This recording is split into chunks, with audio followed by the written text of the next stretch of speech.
आज आपण बघणार आहोत मस्त अशी लुसलुशीत मऊ पुरणपोळी, कट्टाची आमटी, सांडगे तर आपले बनवून तयारच आहेत। बघा किती मस्त कट्टा आलेला आहे। तर पुरणपोळी आणि कट्टाची आमटीचा आपण आज व्हिडिओ बघणार आहोत, कारण श्रावण महिना चालू झालेला आहे। प्रत्येकाच्या घरी श्रावण महिन्यात पूजा असतेच असते आणि पुरणपोळीचा बेत हा असतोच, कारण श्रावण महिना म्हणजे आपल्या महाराष्ट्राच्या संस्कृतीला एक अतिशय सुंदर आणि पवित्र महिना। श्रावण सुरू झाला की वातावरणात एक वेगळाच उत्साह निर्माण होतो। नागपंचमी, नारळी पौर्णिमा, रक्षाबंधन, जन्माष्टमी असे पाठोपाठ एक सण येतात आणि घरात गोडधोड पदार्थांची लगबगच सुरू होते, नाही का। आणि या सणासुदीच्या दिवसांमध्ये आपल्या महाराष्ट्राची लाडकी पुरणपोळी ही झालीच पाहिजे। आनंदाचा सण काही ओरच असतो, नाही का। तुपाची धार सोडून गरमागरम पुरणपोळीचा एक घास म्हणजे अगदी स्वर्ग सुखच, नाही। म्हणूनच आजच्या या सुंदर ताटामध्ये मी घेऊन आले आहे आपल्या सगळ्यांच्या आवडीची पारंपरिक आणि चविष्ट पुरणपोळी। जितकी खायला गोड लागते तितकीच बनवायला सोपी आहे। व्हिडिओ हा शेवटपर्यंत बघा, अगदी सविस्तर कृती आहे। अगदी डाळ शिजवण्यापासून ते पोळी भाजायची कशी हे सुद्धा मी सांगितले आहे। आणि व्हिडिओ शेवटपर्यंत बघा आणि आवडलं तर लाईक करा। आणि मेन म्हणजे काय काय साहित्य लागतं ते मी अगदी सविस्तर डिस्क्रिप्शनमध्ये आणि ही यादीसुद्धा दिली आहे। पण व्हिडिओला स्टार्ट करण्याच्या आधी मी समृद्धी, दख्खन थाट विथ समृद्धी या चॅनलवरती तुमचं सर्वांचं मनापासून स्वागत करते। तर हा व्हिडिओ तुम्ही फेसबुक किंवा इन्स्टावर बघत असाल तर पेजला फॉलो करा। यूट्यूबवर पाहत असाल तर सबस्क्राईब करायला विसरू नका आणि बेल आयकॉनवर क्लिक करा। चला तर मग आता व्हिडिओला स्टार्ट करूयात। तर इथे घेतलेली आहे मी अर्धा किलो डाळ, हरभऱ्याची आहे। चण्याची डाळसुद्धा याला बोलतात। तर मी रात्रभर भिजत ठेवली होती। तुम्ही डायरेक्टली सुद्धा शिजू घालू शकता, पण ह्या पद्धतीने एकदा बघा काय कमाल लागते ना। नक्कीच ट्राय करा भिजवून डाळ। तर आता टाकूया कुकरमध्ये हळद। पाणी ठेवलं होतं मी आणि पाणी केव्हाही कमी घालायचं, कारण मग ते ओतू येऊन जातं। म्हणून कुकरमध्ये केव्हाही शिजत घालताना डाळ पाणी कमी ठेवायचं। तर आता पाण्याला खळखळ उकळी आलेली आहे आणि आपण डाळसुद्धा घालून घेऊयात। हळद घातल्यामुळे ना अशी डाळीला एक वेगळीच कलर म्हणा किंवा चकाकी म्हणा खूप छान येते। आणि आता आपल्या डाळीला उकळी यायच्या आधी हा जो फेस दिसतो ना तो केव्हाही काढून घ्यायचा, कारण हा आपल्या हेल्थसाठी चांगला नसतो। भलेही तुम्ही कुकरमध्ये शिजत घालत असाल तर हा आधी फेस काढून घ्या आणि नंतर मग झाकण ठेवा। आणि त्याच्यामध्ये मी 1 चमचाभर तूप घातलं आहे। ह्याच्यामुळे सुद्धा पुरण मऊ असं होण्यासाठी मदत होते। तर मी 2 शिट्या देऊन घेतल्या होत्या आणि त्याच्यामध्ये डाळ परफेक्ट शिजते। तर हा फेस बघा बाजूला, आणि मी थंड झाल्यानंतर कुकर उघडून बघितला तर डाळ एकदम भारी शिजलेली आहे। पण मी पाणी कमी घातल्यामुळं पाणी थोडंसं कमी आहे। तर काय करायचं, गरम गरम पाणी असं गॅसवर ठेवायचं एका भांड्यामध्ये। आणि आपल्याला किती कडान हवा आहे, कारण आपल्याला कटाची आमटीसुद्धा बनवायची असते ना, त्याच्यामुळे तुम्हाला किती कडान दाट हवं आहे त्यानुसार तुम्ही पाणी त्याच्यामध्ये ॲड करा। बघा अजून एकदा मी दाखवते की तुम्हाला शिजले की ते व्यवस्थित। तर मला 4 ते 5 माणसांसाठी आमटी बनवायची होती, तर मी इतकं पाणी उकळून घातलेलं आहे। तर ह्याला मस्त एक उकळी येऊ द्या आणि अशी एक गाळण ठेवा भांड्यावरती आणि मस्त गाळून घ्या ती डाळ, म्हणजे येळून घ्या। तर आता इथे डाळ आपली येळून तयार आहे। तर आता आपण पुरण करण्यासाठी स्टार्ट करूयात। म्हणजे पुरणासाठी काय काय गोष्टी लागतात हे बघा, आपल्याला इथे मस्त कढण भेटलेलं आहे। याची आमटी पण खूप कमाल लागते। तर पुरण तयार करण्यासाठी बघूया। आता आपण काय घेतलं होतं, अर्धा किलो डाळ घेतली होती, तर अर्धा किलो गूळ घ्यायचा आहे। आणि डाळ केव्हाही पुरण करताना आधी थोडीशी डाळ ठेवायची कढईमध्ये आणि त्याच्यामध्येच गूळ घालायचं आहे। गुळाची साईज बघा, खूप मोठे मोठे खडे घातलेले आहेत मी, कारण अजिबात चिरलेलं नाही आहे। तर मेहनत थोडी वाचावी म्हणून ही एक सोपी पद्धत आहे। तर त्याच्यावर आता उरलेली डाळसुद्धा घालून घ्यायची आहे आणि त्याला थोडंसं होऊ द्यायचं।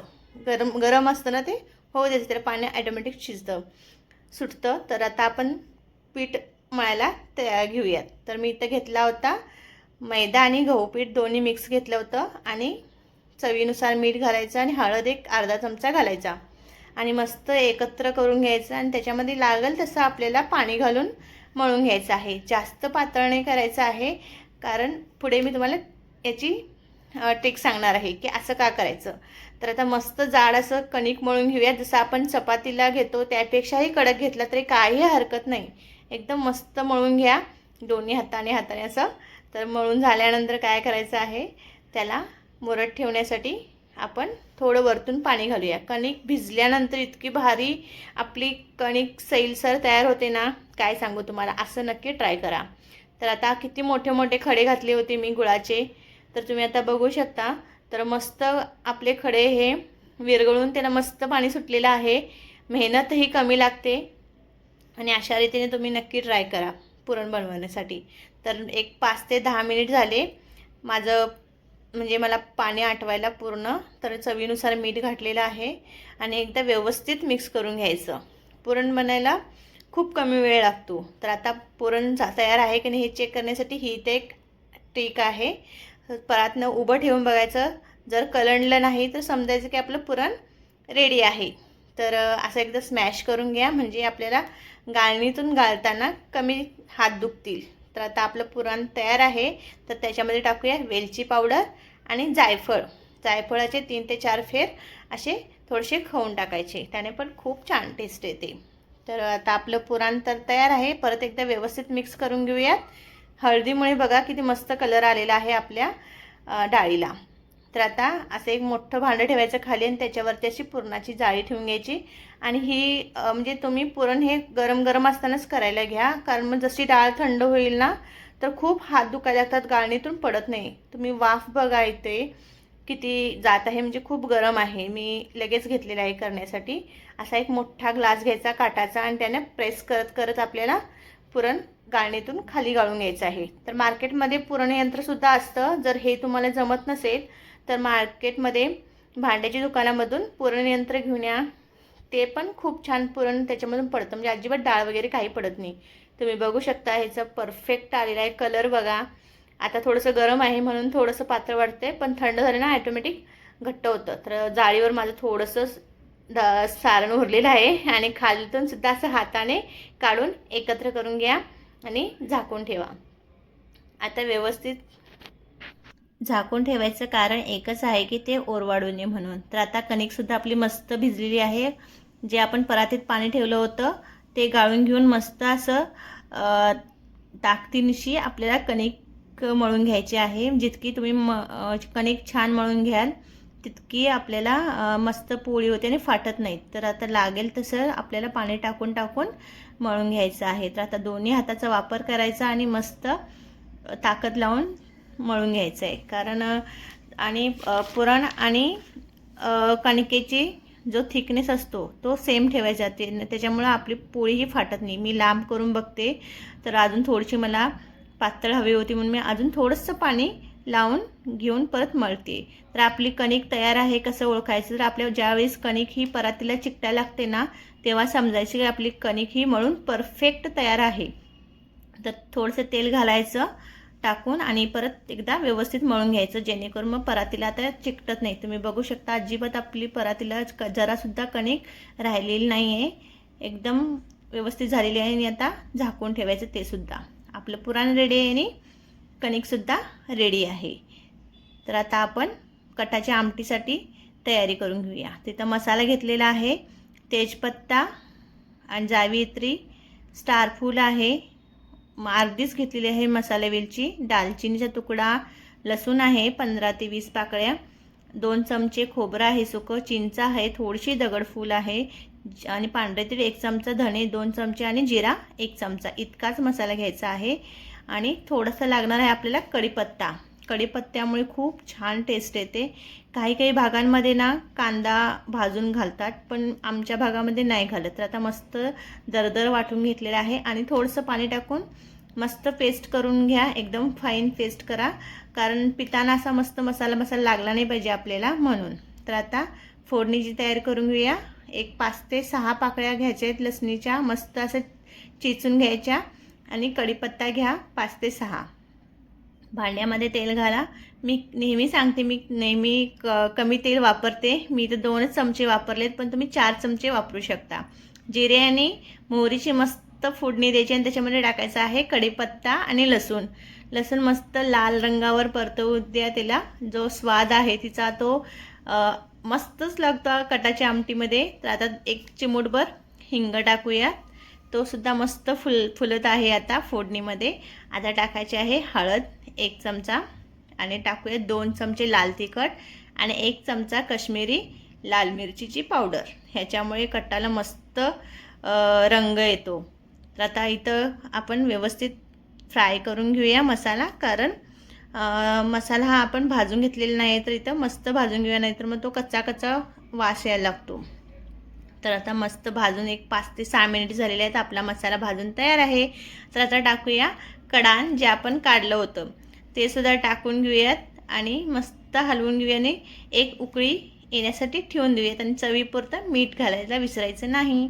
तर आता व्यवस्थित मिक्स करून घेऊया आणि ठेवून देऊया आता तिला शिजण्यासाठी. तर आता आपली कणिक आणि पुरण दोन्ही तयार आहे. तर आता पोळ्या लाटण्यास चालू करूया. हाताला आधी तेल लावायचं आणि कणकेचा गोळा तुम्हाला किती साईज हवी तितकी घ्या. मी तर छोटा घेतलेला आहे कारण मला शेगडीसाठी ठेवायचं आहे म्हणून.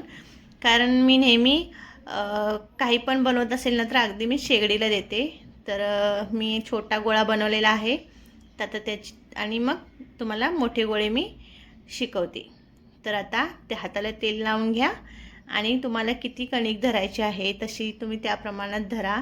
जर नवशिके असाल तर थोडीशी जास्त पकडा आणि जर तुम्हाला एक्सपिरियन्स आहे तर तुम्ही तुमच्या अंदाजाने घ्या. तर इथं मी घेतलेला आहे इतका कणकेचा गोळा घेतलेला आहे आणि तो थोडासा पिठामध्ये बुडवून घेतलेला आहे आणि आतल्या बाजूला सुद्धा मी थोडंसं पीठ लावलेलं आहे. तर मुटका करून घ्यायचा आहे पुरणाचा असा मस्त, कारण हवा राहू नये म्हणून. आणि आता आतमध्ये प्रेस करायचं आहे उजव्या हाताने आणि डाव्या हाताच्या अंगठ्याने आणि साईडच्या बोटाने त्याला वरवरती अशी कणकेला ढकलायचं आहे आणि पुरण उजव्या हाताने प्रेस करायचं आहे. आत गेल्यानंतर पुरण उजव्या हाताच्या अंगठ्याने आणि पॉइंटरच्या बोटाने त्याला शेप द्यायचा आहे, चिमटून घ्यायचा आहे. आणि हाताला जर तुमच्या चिकटत असेल तर तुम्ही थोडंसं पीठ लावलं तरी चालेल. बघा आपला पहिला गोळा तयार आहे. आता दुसरासुद्धा करून घेऊयात. तर आतमध्ये थोडंसं पीठ लावायचं आणि तुम्हाला किती पुरण घालायचं आहे त्या पद्धतीने तुम्ही हातामध्ये उजव्या हातामध्ये पुरण घ्या आणि डाव्या हाताच्या पातीमध्ये आपल्याला प्रेस करत करत गोळा बनवून घ्यायचा आहे. तर तुम्हाला दिसतच असेल. तर उजव्या हाताच्या दोन्ही बोटांनी त्याचं तोंड बंद करून घ्यायचं आणि आपला आता हा सुद्धा गोळा तयार आहे. तर तुम्ही एकाच वेळेस 5 ते 6 गोळे बनवून ठेवून तुम्ही भाजत भाजत लाटू शकता. तर आता आपण छोटी पोळी लाटून घेऊया. केव्हाही अग्निदेवतेला अर्पण करूनच आपण पुढच्या स्वयंपाकाला लागलं पाहिजे. तर आता छोटी पोळी लाटून माझी तयार आहे. तर आता घेऊया मोठी पोळी लाटण्यासाठी. तर आता मोठ्या गोळा ठेवायचा, आधी डीप करायचं, व्यवस्थित पीठ लावून घ्यायचं आणि पोळपाटवर सुद्धा ठेवल्यानंतर थोडंसं हलक्या हाताने प्रेस करून घ्या आणि नंतर मग लाटण्यास स्टार्ट करा. केव्हाही पोळी ही मध्ये थोडीशी जाड राहिली तरी चालेल, पण पोळीचे काठ हे एकदम बारीक असली पाहिजे. हळूहळू लाटायचं आहे, काही घाई करायची नाही. जर चिकटत असेल असं वाटलं तुम्हाला तर खाली आणि वरती थोडंसं पिठाचा हात लावा आणि परत लाटण्यास चालू करा. बघा तुम्ही मस्त किती दिसत आहे. आपली पोळीसुद्धा आता तयार होत आहे.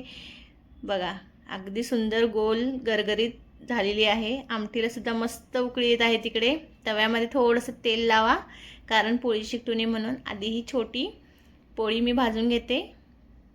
ती भाजून झाल्यानंतर आपण मोठ्या पोळीला स्टार्ट करूयात. आलटून पालटून आपल्याला तेल लावून घ्यायचं आहे. मस्त फुगलेली आहे बघा, एकदम टम्म. आम्ही नैवेद्याला सुद्धा अशाच पोळ्या बनवतो, म्हणजे दुसऱ्या बाहेर वगैरे ठेवायच्या असतात त्यासाठी. तर हलक्या हाताने पोळी उचलून टाकायची आहे आणि थोडेसे बबल्स यायला लागले की तेल सोडून मग परतवून घ्या. परतवून घेतल्यानंतर सुद्धा आपल्याला तेल लावून घ्यायचं आहे. तेलाऐवजी तुम्ही तूपसुद्धा वापरलात तर कमाल लागते. आपली पोळी फुगून टुम्म झालेली आहे. तुम्ही बघू शकता, रंग बघा किती मस्त आलेला आहे आणि ब्राउनिश डागसुद्धा खूप छान दिसतात. मी साईडला काढून घेते. आता दुसरी पोळी मी लाटून घेण्यासाठी स्टार्ट करते. गोळ्याला आधी पीठ लावून घ्यायचं आणि मग लाटायला चालू करूया. तर ही सुद्धा माझी पोळी बनवून तयार आहे. तर आता हिला हळूच हलक्या हाताने उचलून तव्यामध्ये टाकायचं आणि मस्त बबल्स यायला लागले थोडेसे की मग परातण्यावरती तेलाने फिरवून घ्यायचे तेल आणि मग परतवून घ्यायचं आहे. तर ह्या साईडला सुद्धा आपण तेल लावून घेऊया आणि पोळीला जास्त वेळा परतत बसायचं नाही, मग जास्त वेळा तुम्ही जर परतत बसलात तर मग पोळी ही वातड होऊन जाते. ठीक आहे, तर मग एक ते 2 वेळाच पोळी आपली ही परतली गेली पाहिजे. तर आपली पोळी भाजून तयार आहे. तर बाकीच्या पोळ्यासुद्धा मी अशाच बनवून घेतलेल्या आहेत. तर आता कटाच्या आमटीला बघा, मगाशी अजिबात कट दिसत नव्हता, पण आता कट छान आलेला आहे. तर आता आपण ताट करून घेऊया. ही आहे आपली कटाची आमटी. गरमागरम भात, सोबत आहे दूध आणि तुपाची धार, आणि इथं आहे मऊ लुसलुशीत एकदम परफेक्ट तयार झालेली ही पुरणपोळी, आणि सोबतच आहेत असे हे सांडगे, कुरडई. एकदम लाजवाब आपली डिश झालेली आहे. जर तुम्हाला आवडले असतील माझे व्हिडिओ तर तुम्ही लाईक करा, चॅनलला सबस्क्राईब करायला विसरू नका. परत पुन्हा भेटूया एका नव्या व्हिडिओसह. तर तोपर्यंत नमस्कार, धन्यवाद, थँक्यू.